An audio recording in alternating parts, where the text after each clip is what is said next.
Right. Welcome, everybody, to the latest edition of In the Stiffs. We're doing this slightly differently this week. We're doing it through StreamYard. So, again, we've got no technical support with that. It's just me, Gavin, Dave. So, if you can't hear us, it doesn't matter what I say. If you can't see us, that's probably for the best. Right. All right, Gav. Right, Dave, you okay? All good, mate. All good. How are you? Good. We're just checking the sound. Can you hear me all right? Yeah, there's a bit of an echo. Oh, so childish. So childish. I love it. On Dave's voice for the microphone, there seems to be a real farmer's Shropshire twang coming at the end of it. All right, Mon. All right, Mon. Them turkey teeth are coming through quite a lot. I wish. This is the first time we've met since the Luke Powell Shredfast podcast came out. Brilliant one. Gav, have you listened to it yet? I know you don't always often listen to the episodes, but did you listen to that one when you weren't there? When I'm in them, I sort of don't, because I sort of think I can recollect what we went over. But yeah, no, I've listened to half of it. I didn't want to say it, but really impressed. Better that I wasn't there, probably. No, he's just an impressive guy, isn't he? Like what the reason why we wanted to get him on was, and I sulked a little bit, didn't I, when you said you couldn't move it because I couldn't be there. I had a bit of a sulk. Not like you. No, of course. But yeah, just impressive guy. You know, when I think the big thing I took from it is, like I always say to my kids, discipline equals freedom, and it's just something that he's clocked onto, hasn't he? You know, he's very disciplined. Lots of routine, brings him a lot of satisfaction and guidance in life, doesn't it? And he, just enjoy talking to him. I don't normally enjoy listening to Scousers. He's intense fellow, isn't he, Dave? He was brilliant though, brilliant. I think it was. I thought it was everything that I expected and more. Genuinely, it was one of those hour and a half, which I think will stay with me for the rest of my life in terms of the lessons learned just from chatting to him. I thought it was that good. You've signed up to Shredfast now as well, haven't you, Sam, doing the workouts? Big time. Yeah.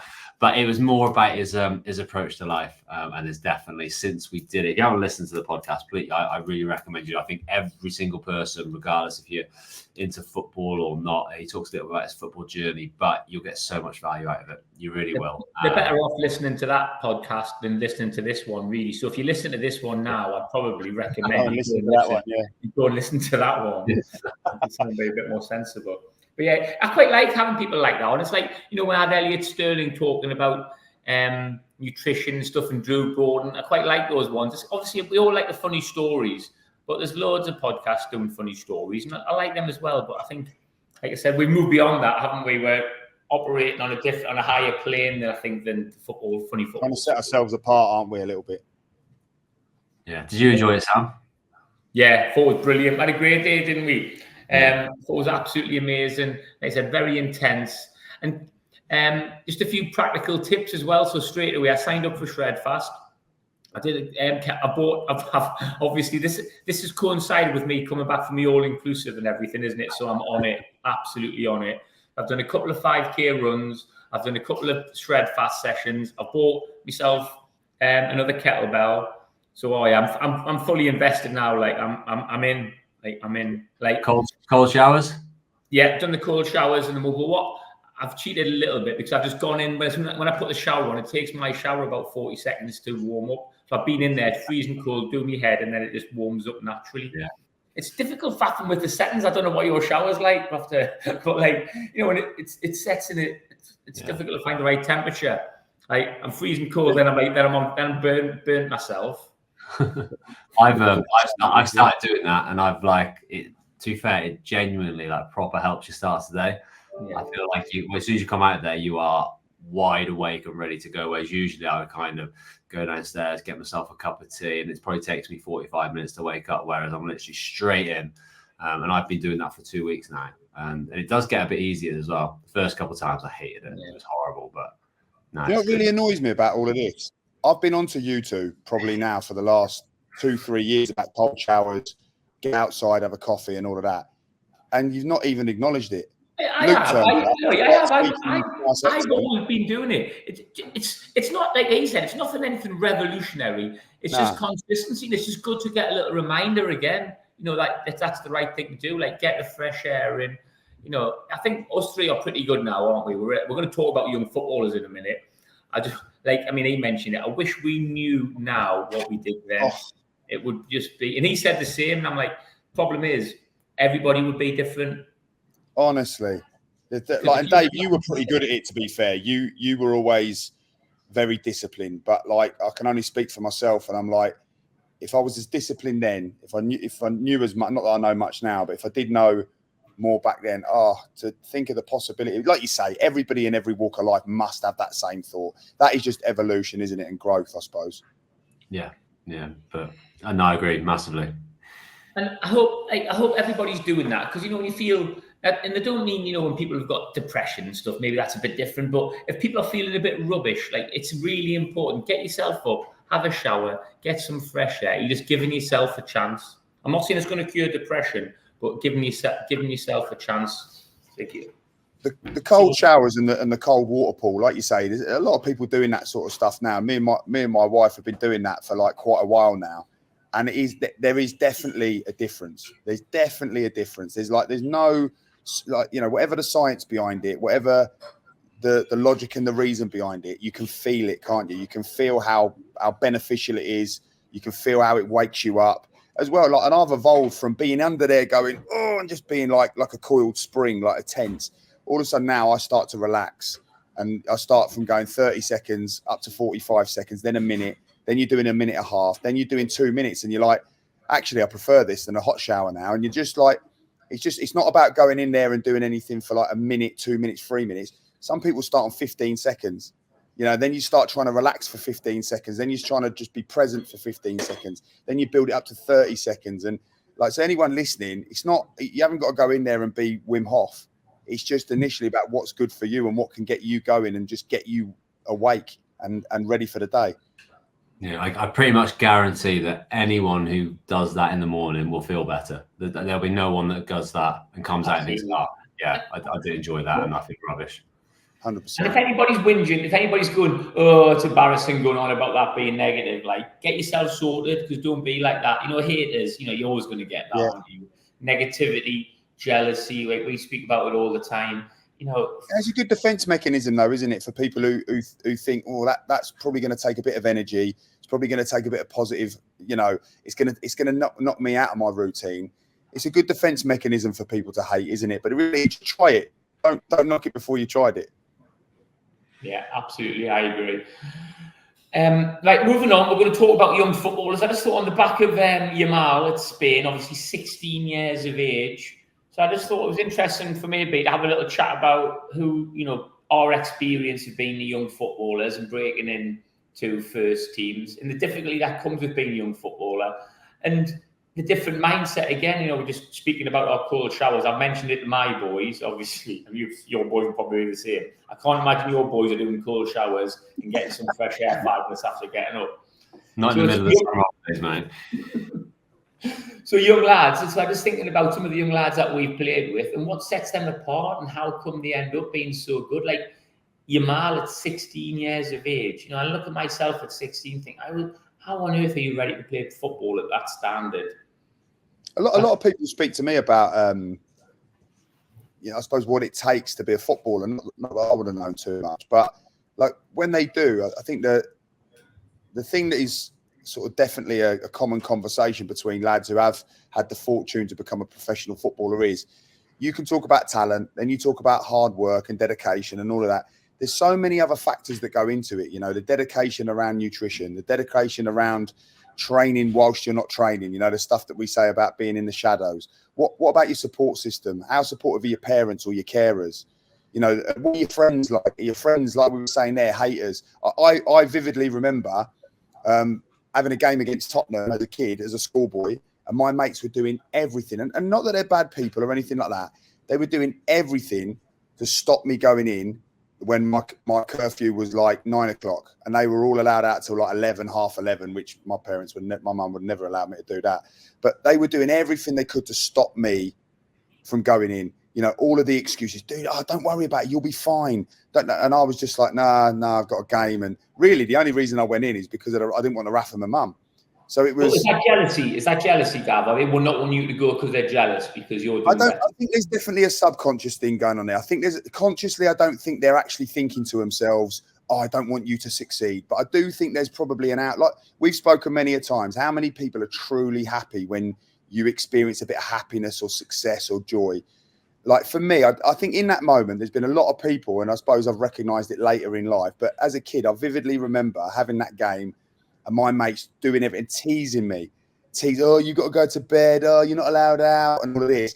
And the feeling, that peer pressure of like, oh, I've got to stay out. And then in the end, I went in and I had that horrible gut feeling in my belly that I'm not popular. I'm getting teased. They're all talking about me. And then, but, you know, it does subside and it is worth it when you go and play the next day and you beat Tottenham and you end up doing something good in the game and all of that. But yeah, I think that's the big thing for me. Like I always talk about all of them other things that are pretty commonly spoke about, but support system, friends, family, it's massive, isn't it? Well, and the sacrifices you need to make that you're just talking about making there. And I think that's a big heart. There's two things there. There's the sacrifices and there's the jealousy. Sacrifices you've got to do. You can't go to all the parties. You have to miss out. And I used to be gutted because I couldn't go to the parties because I was playing on the Saturday. But I think there's a lot of jealousy. And I think you have a lot of friends, but I think a lot of your friends might not necessarily want you to make it. They quite like it. Maybe if you're doing well and you become a little bit famous, to want to be your friend because you're famous. But a lot of people are jealous. I talk about even with my kids, you know, people want like your child to get released from football clubs. I honestly believe that because people are jealous. And it's I think as well, Gav, there'll be a lot of people who you lose. Yeah, I think it's important to point out as well that like people who are like that, have that negative mindset, they're not necessarily consciously bad people. It's just, again, it's more of a reflection of what's going on with them, I suppose. But if you're flying, it makes them feel rubbish. If you're having a bad time, like the amount of people, like when Ryan Lowe is left Preston, 1 million people message me. But like when Ryan's top of the league, no one messages. It's like you, Gavin. If you lose, I bet I'll get 10 people mention me or say Gav lost the weekend. If you win, you get 2 people say that to me. Yeah, 100%. The same people know the result. So you think what your mail's going through now? Dave's one of the ones who messaged me if you lose, yeah. You two like celebrities at Kidderminster the other night. Pinhead. Dave was doing selfies. He went into the Kidderminster bar, and then Dave's getting stopped for selfies and that. I don't even know if he knew me. He was just waiting for me to go to the bar. He was just walking on, grabbing people, saying he wanted the pictures so I had to go to the bar. That was good, mate. That was a really nice experience, wasn't it, Sam? Went to Kidderminster to watch Brackley, and although the result wasn't what we wanted, a real strong Kidderminster team, aren't they? But the actual experience of watching the game was nice, wasn't it? Because no disrespect to Brackley, Gab, but obviously it's a long way up on a Tuesday night, so there wasn't a great deal of fans there. And in the concourse, it was just so nice and relaxed, wasn't it, Sam? Yeah, lovely atmosphere between people. Couple of drinks, it was wicked. Yeah, they are brilliant though, aren't they? Like the Brackleys, you've experienced them a few times. They're brilliant people, aren't they? Like really, really good community. You know, a lot of like sane-minded people there. It's not always the case with football supporters. So yeah, really lucky. But yeah, not a great night for us with the result, but still proud of the players. Just going back to young players, I mean, for me, Wayne Rooney's the person I remember as a young player bursting on the scene at 16. Now, I think to burst on at that age, Wayne Rooney, obviously he's physically developed one. He had a full hairy chest. He was losing his hair. He had like thick shoulders, didn't he? But his mentality, and I listened to a podcast talking about him when he went training with the first team, and he'd been training like 15 minutes, and he went, I knew after 15 minutes I was the best player there. You think it's an unbelievable mentality. I compare myself at Sunderland at like 17 and 18, where I'm just in survival mode, really, hoping I'm not going to get a rollicking off the other players, hoping the manager's not going to give me a rollicking. How do you step into that environment as a kid with all these senior players and just like start running the show and start demanding the ball, like give me the ball and Yeah, I was going to say, when you're talking about all the discipline and the hard work that goes into being like one of those young stars, I think there's a lot of young players who get opportunities and do well, might be lower league stuff, but you look at the top players who have gone in young and done well, like Lamine Yamal, like your Wayne Rooney's, players like that. That's all down to self-belief, actual self-belief that they are good enough to play at the top. Obviously, you have to be developed enough, like obviously Rooney was, and Lamine Yamal at 16, he does look, even though he's got a bit of a baby face, he is still quite physically in good nick, isn't he, for a 16-year-old? But the self-belief, I think, is the biggest thing. And when I look when I got into the team young, I was lucky enough to get into the team young, but I didn't believe how old were you, Dave? How old were you? 17. But I didn't believe I was the best player at all. It was just, oh my God, I cannot believe I'm here. And then it probably took me then till when I got to about 19, 20 was when I started to think, yeah, like I should be starting every week now. So were you thinking, were you nervous about training with us or playing the matches? I was always nervous. Like when I was come up and training with the first team, I was always nervous. And it was more of looking back. I can never remember really how I did in the session. It seems so long ago, but I don't think I was ever there thinking, right, I'm going to show everyone how good I was. It's more like, right, just don't look out of place. Try your best to not look out of place and don't mess up. I think that was more my mentality, probably until the first year YT. I've already trained for about maybe 2 or 3 weeks with the first team and made my debut at the end of the season. The following year, I trained a lot more in the conference and I played a lot of games. Probably the back end of that second season was the first time where I thought, yeah, I'm really part of the group now. I think that's the one when you start training with the first team every day and you're not just getting called up now and again.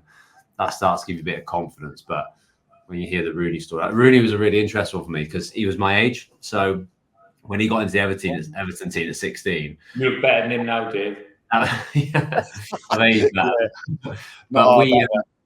But obviously this is our first year out of school. He's starting in the Premier League. He scores that goal against Arsenal. At that point now I'm thinking like, I am nowhere near this kid. Do you know what I mean? I can't believe we're the same age. Like I was quite a tall kid, but I physically well developed he was, but then the ability, and it's more than anything else. I was thinking I could not walk onto a pitch in front of 40,000 people and play that. My legs would be shaking. I didn't have that mentality of this is where I'm going to belong. It was, I was just trying to make it as a footballer. I think that's so rare that that's what sets him apart. Like I would have been the same as you, and I don't know what you were like, but imagine 99% of people or 98% of young footballers, they're just trying to survive. You know, when they go in training, they're just thinking, like, yeah, I want to show what I can do, but I just don't want to make a fool of myself. I don't want to embarrass myself. I don't want to look silly. Whereas too cocky. I don't want to come across as too cocky. So I don't know. You're just trying to play it all the time, trying to fit in, aren't you? Whereas really, you'd love to go back and just go, let's stand out, let's show what we can do. Yeah, did you hear the story? Late great Kevin Campbell obviously passed away recently. Did you hear about his story that he spoke about when he played in the reserves? So they're playing in it's like the traditional reserves as it used to be, and he's been pulled. I can't remember his name. He's crap for the story really, but the manager. Pardon? This is Everton, yeah. Yeah, and the reserve team manager pulls Kevin Campbell. He's really well respected reserve team manager, and he pulls Kevin. He says, "Listen, you're playing with a lad tonight. He's 14," and he's turned around and obviously gone, "What are you talking about?" He's like, "Yeah, he's 14. Like you're playing with him tonight," and he's like, "You've just lost me." I'm like, he couldn't comprehend it, which you wouldn't be able to, would you? He's like an experienced pro. He's coming back from injury. He's getting a gate, he's going to get 60 minutes under his belt, if that. And he said, "Look, just do me a favor. Do me this one favor. Just play with him like you would play with any other striker. Don't try and give him he's only 14, and just play with him." Kevin Campbell said, in the first minute, the ball's spun down the side. Rooney's gone after it, barged this hairy ass. Like he said, they played Southport. That was it. They played Southport in this game at Southport. He said, "You're talking about proper big hairy ass grizzly non-league players," and he's barged this lad out of the way, taken it off him, played it into me. I've done a little 1-2 with him. He's wrapped it. He's hit the outside of the post and gone up for a goal kick. And he's turned around and looked over at the bench to the reserve team manager, and he just shrugged his shoulders as if to go, "Told you." He said, "The next one, it's bounced. The centre half's favourite. Rooney's got a little top hat. It's gone into Campbell." Without thinking, because he was quality when he's a link player, he set Rooney. Rooney's just literally shifted it between two of them, barged them both out the way, gone through on goal and scored. And he's like literally stood there. He said, and I was shell shocked. He's 14 years old. 14 doing that to players like, you know, grown men in non-league. Oh, would you even be allowed to play now? Like, I don't know how it works with. Would a 14-year-old be allowed to play with 14? Adults now? What is that all about? I think them days, though, would be different nowadays. You'd probably be a lot more concerned, wouldn't you, that if they got injured, how would that work and stuff? But Rooney was built like, you know, he's 14, but I'm sure when he was 14, he was built like a tank, wasn't he?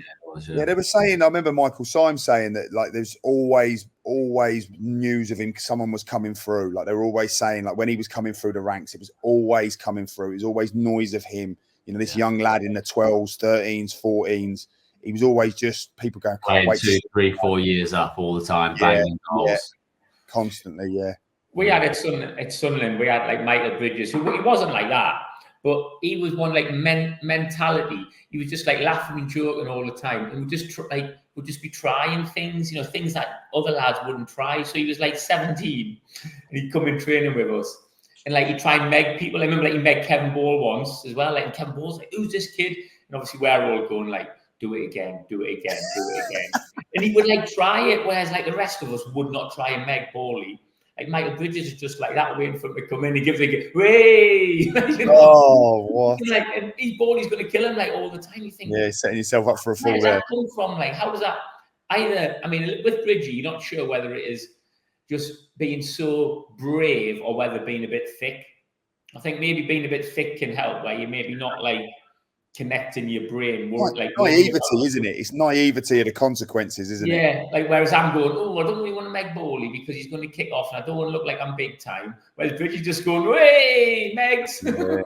Not quite with the times, I don't think. Yeah. But like you say, they're just these mavericks that come along, and like you said there, Dave, your thoughts was looking at Rooney at the same age, going, "How's he doing that in front of 40,000 people? We wouldn't even consider." There's just something in their brain, isn't there, that just they seem to just be able to go, "Look, I'm doing it, and I don't care," and that's the end of that. Like I don't need. Like Sam said, I think he's probably been built up, or like you were saying, Gab, he's probably been built up from the age of 12. You're going to be a superstar. So I think already in his mentality, well, I'm going to be a footballer. It's just how good I'm going to be now. Do you know what I mean? Like whereas me, I was still playing pub football at 16. Do you know what I mean? It was never really on my radar. So I think that might help with the mentality side of it. The only time I've ever witnessed it from any club football of a young lad come in and be like, "Wow," was when I was at Wolves and we were training and doing a bit of prep for a game, and we do 11v11, and we're playing against this young midfielder. And I said to Rob Edwards, who was coaching at the time with us, I said, "Oh, who's he? He looks decent," because he was just getting on the ball. I thought he looked a little bit arrogant at the time, and I was like saying to Rob, like, "Who's this lad?" He just come in. He says, like, "Don't tell any of the other boys, but he's only 15. I don't want to tell anyone too much because I want to see how he gets on." A bit like what you're saying about Rooney, and it's Morgan Gibbs-White.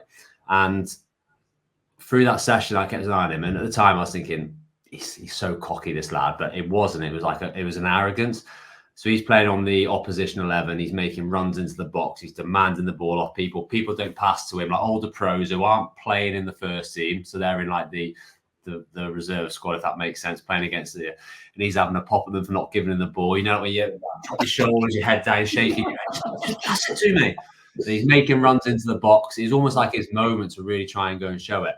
But that's the first time I've ever seen anyone of that sort of age, 15 years old he was at the time, who's come on and like dominated a session.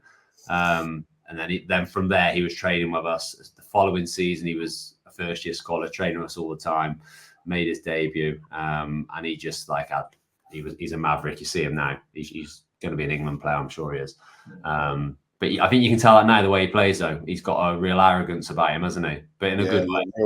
But I think sometimes the older lads don't help you, because a lot of the older lads, when they see a young lad like that, I think probably it's a bit of fear as well, because they're coming for your place and they're probably a bit jealous. Again, talk about jealousy again, but I think about certain people who I remember when people like Michael Bridges were coming through. I think people will be jealous and people will be getting on his case, going, "Oh, you're big time. You need to shut your mouth. You need to do this, that, and the other." Whereas actually, no, you shouldn't. Like, he's brilliant.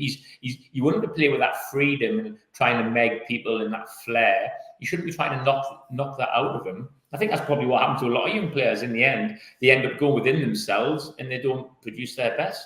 Well, like you say, that's even if they get that far in the first place, because we just said earlier, the teasing and the peer pressure and the negativity and all of that came came from when you're 11 years old and you're the best player in your school team, all the way through. Just because you make it and then you're training with the first team, if anything, it just intensifies. Because like you say, now it's competition, it's people's livelihoods. So they start going, well, let's knock that out of him, because I can't have him doing that for me. I can't, we can't risk him taking us out of this and, something different and something new. How's he going to affect our team? So it doesn't ever stop, really, does it? No, all the way through. So tell us about you as a young lad then, Gav. So who did you make your debut for? What age were you? So I ended up getting released. I got released by Exeter before I made my debut, and I felt like that was going to happen. Obviously, it always comes down to politics, and obviously I was the best player, but no one understood me and all of those stuff. But yeah, so it was a bit hard for me, really, because I'd moved away from home, and obviously when you've grown up being this local young lad footballer, and then you move away from home, and it's almost like you're the prodigal son, isn't it? And then you've got loads of jealousy, of course, and then people just know you for being footballer. So then when you come home, you move back in with your mum and dad, it's failed, all of this QPR. And they're thriving on it. People will be thriving on it, won't they? You have to come back with mum, he's failed, he's not good enough.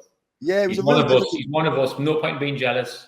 It's a real difficult time, because I remember I got home, and then I was just I'd sort of brought it on myself, the release. I was offered something that was never going to be, I didn't think was comparable to what I should. It was the impossible anyway. Big story behind it, but ended up coming home, and then the next morning of coming home, I was woken up at 6 o'clock by my dad to say, you got to meet the minibus at 6:45 because you're going to work in a factory.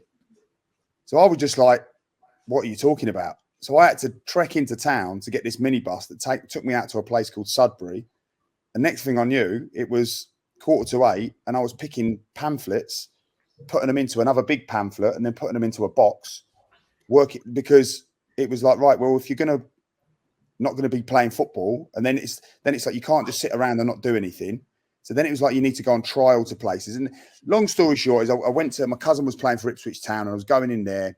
I was offered something as a scholar, but because it was the first year of the scholar, that I oversubscribed the numbers. That was more heartache, absolutely devastated. And a guy there called Simon Milton, he played for Ipswich for about 10 years in the Premier League, and he was playing for Braintree Town, obviously now in the National League. And he was like, look, absolute, come down and play for us, be perfect. So I ended up going down there. But again, it was really difficult, because you've got all of these sort of older pros who are coming down from the career, sort of quite a couple of big names or whatever. What age are you? Sorry, Gab, what age are you? I'm 18 at this time. So I'm obviously your dreams are sort of half shattered, but Braintree's like a big club locally, if you like. So went there, didn't really expect anything. And then about 3 games in, ended up making my debut. But from this real dip of it, the irony is, if I'd have made my debut for a QPR and Exeter or something like that, it probably wouldn't have been as big a news locally as what it was for Braintree, because Braintree were perceived as a big club in the area. Then it's in the local papers and all of this. And all of a sudden, again, I became this young, up-and-coming footballer. So that gave me a real loads of motivation, actually, to really go for it again. Because up until that point, I was like, do you know what? It's obviously not going to work. I'll just leave it. But with that bit of persistence, and then with parents going, look, just give it a go. Don't give up your dreams and all of that. I ended up going there and ended as a 19-year-old then playing for them in what would have been the National League as the captain. So you then 19, sort of quite locally again, you're sort of going, God, and I just remember making my debut, my parents being so proud. And I was thinking, it's only Braintree, like you do. You're like, I'll go here and I'll just be like Rio Ferdinand. And obviously found out very quickly it wasn't going to work like that. But just then started to find my feet a little bit in men's football. I was a bit of accelerated quite young, and then became a bit of a late developer into teenage years. So at 19, it sort of started to come together for me. But are you confident? Are you feeling confident on your debut though? Total imposter syndrome. Even though, I know you guys, you've gone in there thinking that you're the big cheese, and then you've made a debut really quickly. Did you get a bit of reality in that period? Didn't want it to happen. Thought it was too soon for me. Was panicking for fun. Was told on the Friday that I'd be starting. Didn't want it to happen. Totally felt imposter syndrome. I wasn't good enough. there was no way. I'd just been released from Exeter not long ago. You know, Exeter like at the time in League Two. So if I can't get into that team, what makes me think I'm going to do this? Playing with real guys who have played 400-500 league games. You know, like the proper men's changing room. Like, oh, flipping heck, like how am I going to do this? Parents buzzing. So then you're like the pressure of going, I can't let my parents down. Then all my mates are hearing about it. And then I'm sort of quite excited about the fact that my mates now know, and I've got a little bit, instead of getting hammered for getting released, I'm now getting, oh, fair play, he's going to be playing for. It was a real strange scenario for me. But yeah, I think after about 10 minutes, I hadn't touched the ball. And then I made a tackle and then just didn't look back then, and just started to feel really at home. And the people there were brilliant, because it was like, again, it's not like you Stadium of Light, your Stadium of Light, Dave, you're at the Meadow. You know, it's a completely different experience. But to me at that time, it could have been Old Trafford. You know, it was like pure fear.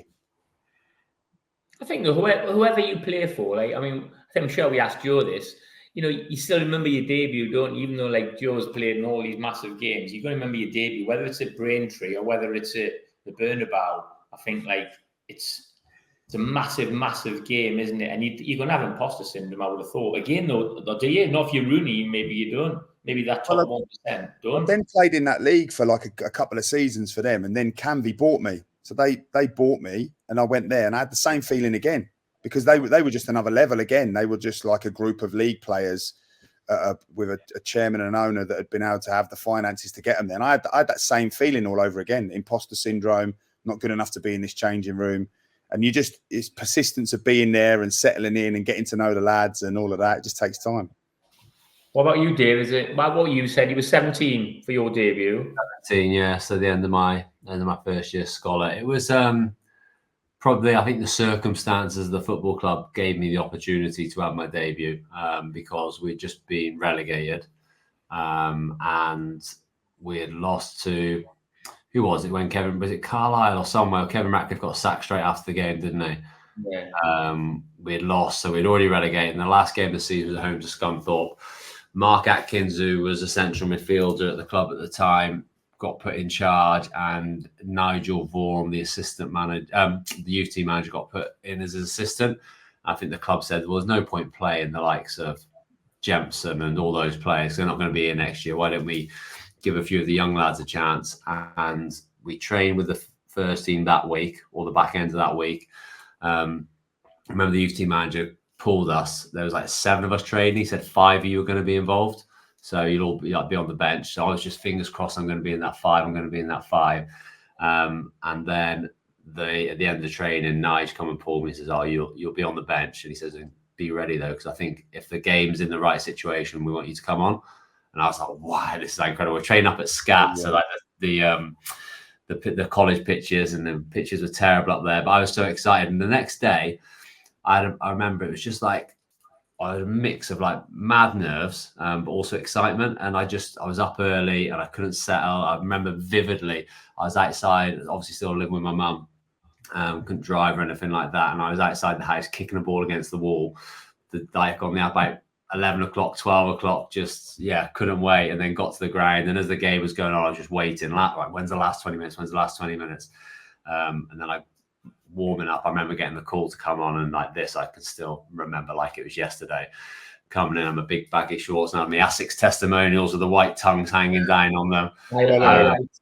Yeah, and it was just dipping, like the light was just starting to go, so all the floodlights were on. And I came on, and I say this all the time, and anyone asks me, always, we had a goal kick, and the kick's been taken, and then I could just, as I was watching the ball, I was watching like the Riverside, and I was thinking like a year ago I was in there watching. Do you know what I mean? I'd grown up watching Shrewsbury, and that was a surreal moment. But then you just want your first touch, don't you? So I was there just kind of running around, just looking for a little bounce pass. And then I remember getting like a bit of a ripple off the crowd when bit of a tight area, the ball got played to me. I just kind of dropped the shoulder and went out the other side, and there was a bit of a clap, and I was like, oh, this is like the best thing ever. This is easy. So we'd obviously been relegated. But then that night I was out celebrating because like I just made my Football League debut. And at that point now I was thinking, I play in the Football League. Whatever happens now, that's me. I can always say I've done that. And it was ridiculously special. Straight out that night in your Edward shirt. Yeah. My shirt was a shambles. Again, I've told you this. Like obviously we had no money back then, did we? They don't want to be printing up new shirts and stuff like that. So I remember walking in the dressing room, can't wait to see Edwards. I think it's 26, no, 34. Can't wait to see 34 Edwards on the back. Got there, and it was an old, whoever used to wear 14 or something it was. They'd left the number 4 on, they'd ripped the number 1 on, ripped the number 1 off, stuck a number 3 on in a different like font completely. It looked terrible. It wasn't like a Football League number. And then my Edwards was like over someone else's name. The shorts were exactly the same, a random number 3 with like a Football League number 4. It was shambolic. Makes for a great story. So what about you then, Sam? Obviously, Stadium Alight, that must have been quite daunting. Well, I didn't make my debut there. Well, I'd been at school, hadn't I, till I was 18. So I was in like the first year pro, so it was September. So we had Ipswich away for Sunderland. We flew down. So I'd never travelled with a team. So my first trip was like flying down to Ipswich. But I was more nervous. What a great stadium. I was more nervous about the overnight stay, the warm-up. I used to hate the warm-up because Paul Bracewell used to be doing passing. Obviously, I wasn't amazing at all the fast passing. They used to start like hammering me, and he already hammered me loads of times in training anyway. So I was more nervous about all them extra bits. That's what you don't realise as well. It's not just playing. Like for me, it was a whole. It's stopping overnight and everything like that in the hotel and being nervous. And the lads are all having banter and that, and you think, I'm a little like you're just out of your depth a little bit, aren't you? Especially as an 18-year-old kid. But then the game started. But like you talk about, getting support from the manager and players. I just remember before the game, like Peter Reid was like, "Oh, you're on the bench." The lads are going, "Way!" Like no, like help. Are you all right or anything? It's "Way, you're on the bench." Panicking, looking at him, he's panicking and all that. And then Peter Reid just be, "Go on, have a go." So he just played for like 20 minutes. I think we've spoken before as well, though, Sam. In your position, and for you, Dave, as well. Like when you just said there, go on, go and have a go. There's no fail for you, really. You're not tracking anyone. You're not losing anyone at the back post. You just got to get the ball and do what you're good at and run. As a centre half, when you step onto the pitch, especially as a young lad, see the game out for us, Gav. Come and see the game out. Oh, mate, don't just keep it tight, Gav. You're like, it's not the big man. What a horrendous feeling! Like, and then it doesn't get any easier because then, obviously, as you get older, the onus is on you to see a game out, and you're expected to get first contacts at set pieces, whereas you lads can just get the ball, go and run it. So you get tackled, you just get up and chase it again. Happy days, easy life. It was. It's just mad being a young lad, just thinking about, especially for me, because I was.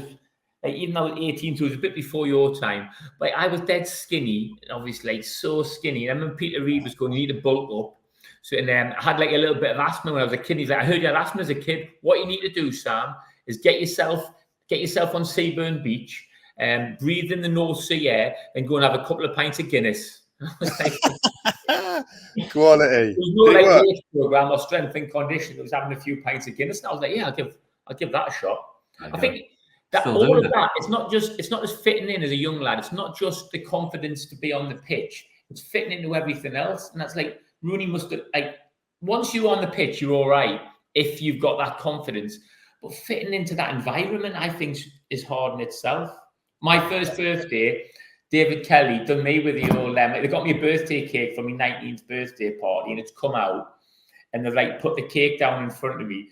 And David Kelly's like, everybody's singing like "Happy Birthday" and all that, and I'm like, thanks. Then they've done do a speech, so I've got up and said a speech, and they're all hammering me like this is a kid. And then David Kelly's gone, "Does that cake smell funny?" He's like, so I went to smell it, and grabbed my head and like shoved it into the cake. So like I'm just turned 19, like sitting around with like 25 men, got a cake all over my face, like I'm still red off me and sweating off my speech. It's things like that fitting in as a young lad, isn't it? I think, and that's why I think it's so much easier now, isn't it? Back then, it was ruthless, wasn't it? Like some of the things when you're younger, the older lads got no scruples. They've got no sympathy or empathy whatsoever, and you end up just getting battered. Whereas now, it's not quite like that, is it? You normally got an arm around your shoulder. But unless you were an absolute talent like Rooney or Michael Owen or players like that. And if you're someone who's he's a decent youngster, you're just starting to fit yourself in, being like not the right type of character in around that dressing room and sort of not really fitting in, that can affect your chance of playing massively, can it? So as I said, you're just trying to just fit in as best as you can, not raise too many eyebrows, just do okay on the pitch, and just make sure you stick around for as long as possible. Yeah. And not be a show off, like not be a show off, not express yourself. So you'd end up just trying to keep your head down. We used to be up making cups of coffee, cups of tea the whole time. Just be like, Sam, coffee. You'd be up, yeah, no problem, like up and down. And I don't know whether some people might say it's a good thing, but I think a lot of that is like can drag you down sometimes. I don't know whether it's the fear from some of the older players or whatever. I think there's got to be a bit of a balance between earning your stripes and not being, I don't say bullied, but not being treated harshly in a way that you go in within yourself and you don't produce your best. Is this a little bit of like, again, sign of the times with like, Gaza? Did he feel like at that time, was he always going to be like into his drinking and a bit of a clown character? Was that his way of fitting in and being liked? Did he feel like he needed to do that in order to be accepted? Because I mean, you're talking there about another, superstar. Was that who he was, or did he feel like he had to do that in order to fit into the group? They definitely live up to playing the clown, don't they? Definitely. Yeah. See it everywhere. You'd have to learn it. On the team bus, I remember teaching myself to play cards. So I would play cards with a lad. You had to start drinking. That was wasn't even an option. You had you'd go out with the lads and you would just be given a pint. There was no. I don't drink. I enjoy it right now, but they used to give me a drink back then, and I'd be like, "Oh, I don't really like lager." And then all of a sudden, you'd have to make yourself like it because it was to fit in. Otherwise, again, you wouldn't. It'd be difficult to stand out and go, "No, I'm not having that. It's no good for me." Yeah. Obviously, it's very, very different now. Probably for the best, isn't it? Probably the opposite now. Yeah, but let me tell. So I've just written down here top 10 teenage footballers ever, right? I'm just I don't know where this has come from. I'm just thinking of 10 kids who played 15, 16, 17 who've gone on to be superstars.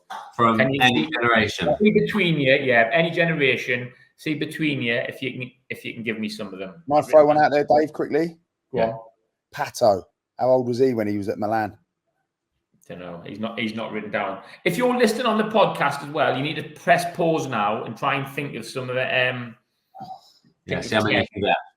Yeah. Pato's not on the list. Rooney will be on there. Rooney's on there. Yeah, he made his debut at 16. Rooney, which remember that he scored. Michael Owen, he was 17.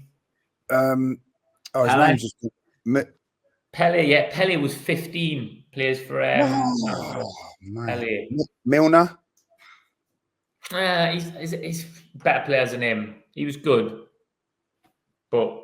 What about him, mate? He's just started his 23rd season in the Premier League. My God. Ridiculous. Mate. I remember because Alan Smith was young as well, wasn't he? Alan Smith, who was at Leeds as well. He's not going to get on there. Yeah, I get it. He's not. I mean, Dave's just gone Pele, and you've gone Alan Smith and Milner. Yeah. What I was thinking, those two combined might be Pele. Yeah. I mean, Alan Smith and Pele up front, it's decent now. It's good. It's good for. Mate, I wouldn't want to play against that. Neymar. He's not on my list. I don't know when he made his debut. Ronaldinho. Is this your list, or have you found my list? It's one that I found on the internet, and I've just sort of looked at it. So it's just okay. Yeah, as long as I'm not going off your judgment. Oh, okay. You get stuck into him, Dave. Maldini. No, 42 he was when he made his debut. Oh, who could it be? Pato's not on there because he would have been young. He was like a proper superstar, wasn't he? Zidane. No, he's not on my list either. I don't know how old were you? Diego Armando Maradona. Maradona, yeah, he's on there. He was 15 when he made his debut. Diego Maradona. That is ridiculous. Who for Boca? I couldn't actually tell you that. You didn't do that. You're not. Actually, hold on. Let me just have a quick think. How many have we got? Let me just check my notes. Maradona debut was for Boca. Yeah, well done, Gav. Very good. Good knowledge. We've got Rooney, Owen, Pele, Maradona. We've got 4. Yeah, got 4. What about R9? I was just going to say R9. Yeah, he's not on my list either. Is he not? Because wasn't he Eindhoven? It's about 17, wasn't he? Do you want to check your notes, Sam? Cristiano played as a team. Ronaldo, Cristiano Ronaldo. Give us a little feedback on my list as well, because find out. 14 Lisbon. Was the Yeah. I'm not good at stuff like this. did he The quiz I start did at on the Sporting? coach is good. Sorry? Did he start at Sporting, Ronaldo, or did he go make a debut and then get moved to Sporting? Not relevant to the podcast. I don't know. We're halfway through. We've got 5. 5. Yeah. Give me 5 others. It's hard now. Top players. Can you give us a couple really of old. One's really old. Like who? Bobby Charlton. I'm sure he's some kind of relation to you, Gav. This is the only one I thought you definitely wouldn't get. Oh, he's a bit of a hero of yours or something. No, like not related. I'm sure he was some. We're just resemblance. That's all it is with Bex. Oh, right, yeah. So we just look like I thought you were. Oh, hang on. He's just text me here. Hang on. Bex, not now, Bex. I'm in the middle of a podcast. Well, you know what we need to do, Dave? Let's go country era. Can you give me a country, Sam? There's one. He's a pretty good player. He wears number 10 for. He used to wear number 10 for Argentina. You will have heard of him.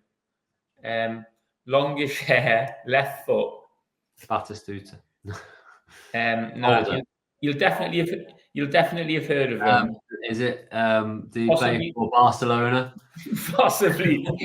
PSG. Lionel Messi. I'll give you that one. Lionel Messi. It is Messi. I thought you heard of him. Yeah, Messi. We said that one, though, didn't we? No, has that not been said? No, you didn't say that. And I've got. I tell you an old one. I don't know why he's on the list, but it's a very old one. Jimmy Greaves is a sensation. Oh, what a class! I'll give you that. You were never going to get that. Now there's 3 others who you should get. He's someone I actually did know and spend a bit of time with. I thought he was some. I thought you had some kind of connection with him, guy. Yeah, my mate married his granddaughter, so she ended up coming to all the parties and that. And all the lads were downstairs going, "Where have you been?" I'm like, sat upstairs and chat with Jimmy Greaves for 2 hours. Where else do you think I've been? I'm just having a few drinks with Jimmy, telling how to mark him out the game. Yeah, his wife Irene loved me as well. She was brilliant, amazing. Is there any more English players on there, Sam?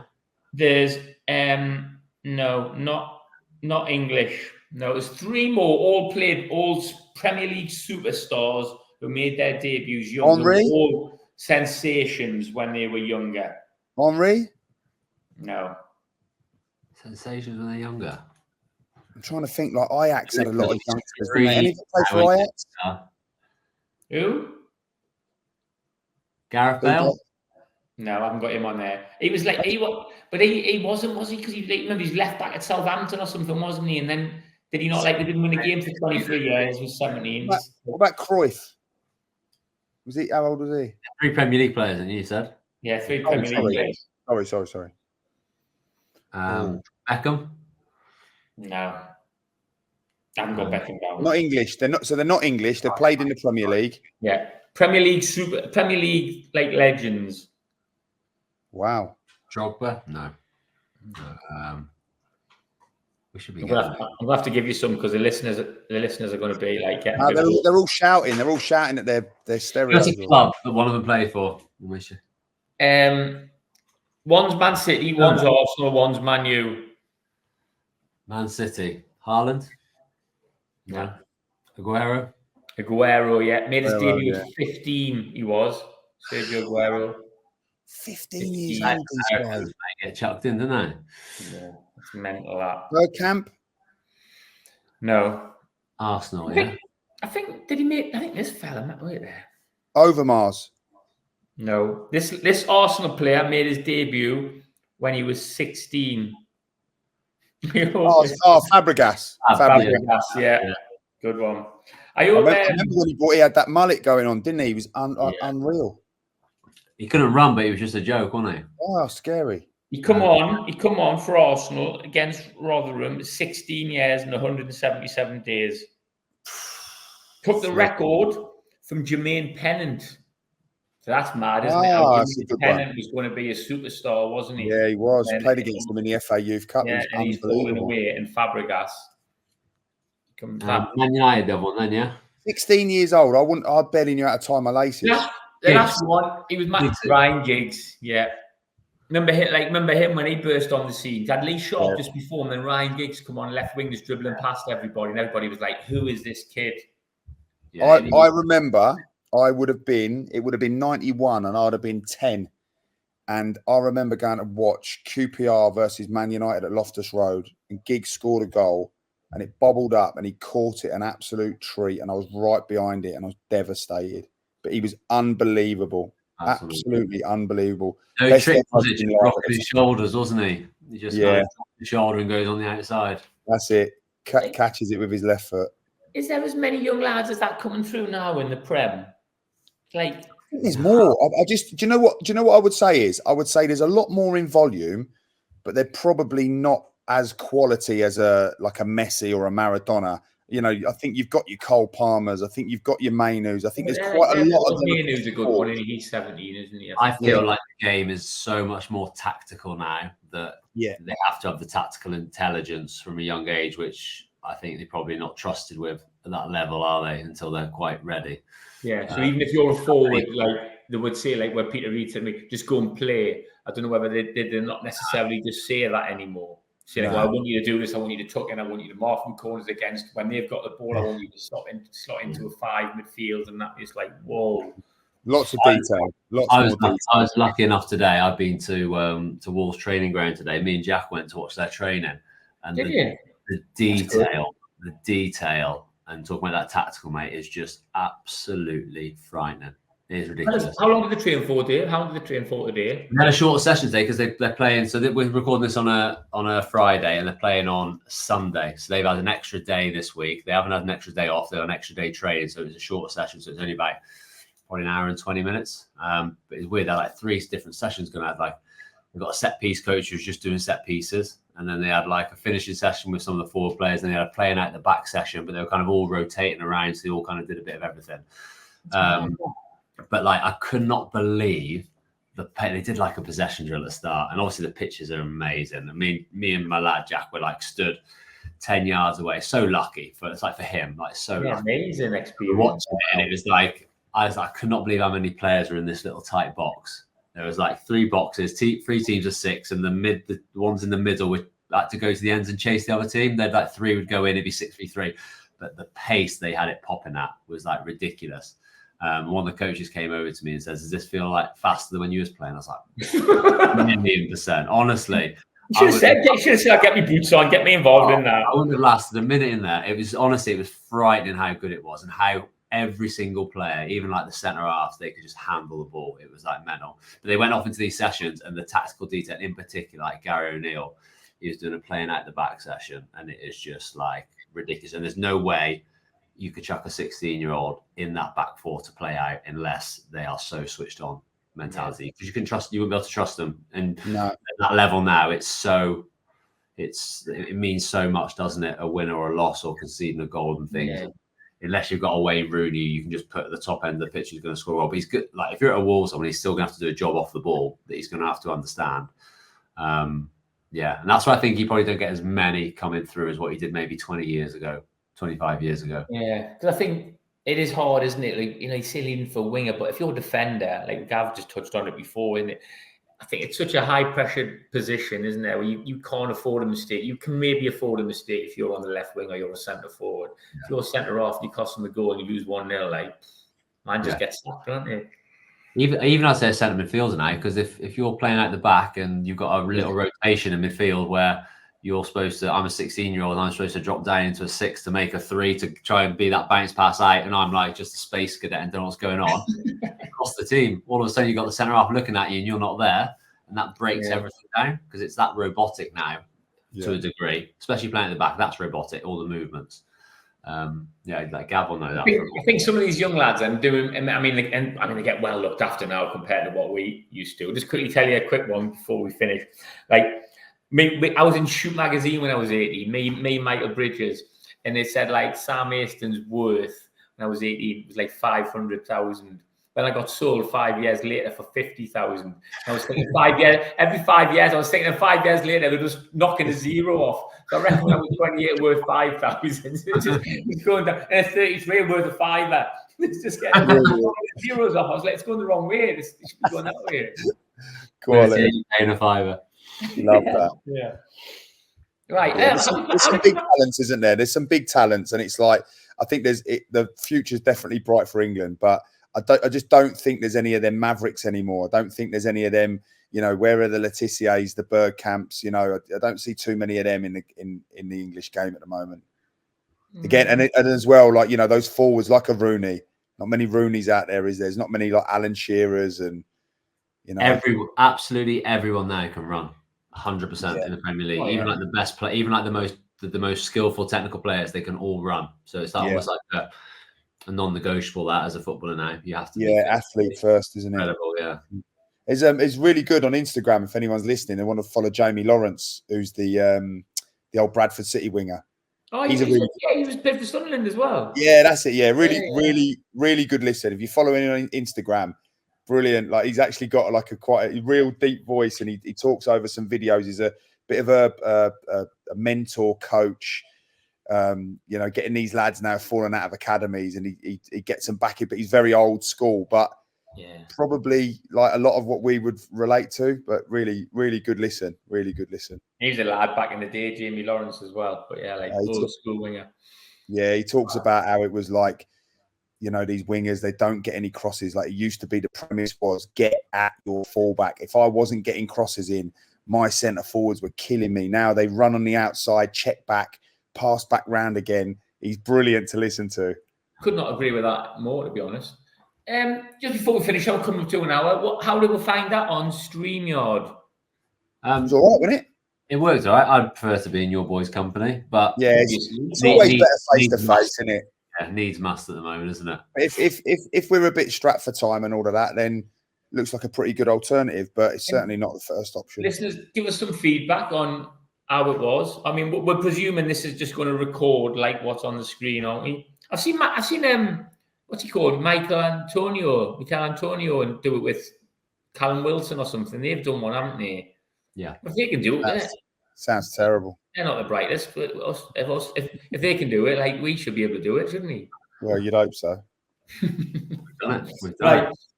Thanks very much for listening and hopefully watching. If you don't unable to watch, just thanks very much for listening. Thanks, lads. It feels a bit weird now. We can't see each other. Are we just stop recording somehow and then see you later? Yeah, are we meeting the White Horse for a quick pint then now? Or yeah, we're gonna have to. Right, I'm gonna try and end it now, okay? And end now.